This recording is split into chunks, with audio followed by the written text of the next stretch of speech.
How to tie a constrictor knot in the bight of a rope using the folded method. So I've got my rope laid out in front of me and we're going to tie the constrictor knot using the folded method in a bight of a rope. So the first thing I'm going to do is just get hold of either end and just twist it like so, so that we form a nice large Z in front of us. Now that I've done that, I go to the right hand side and get that bight, go to the left hand side and get that bight, lift them both up and allow them to cross over at the bottom there on that standing end.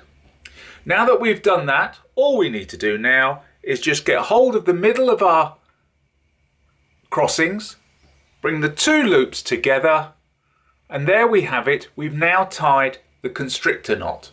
And all I need to do now is pass that knot over the object that I want to tie the constrictor knot to, pull it up nice and tight, and there we have it, 1 in number constrictor knot.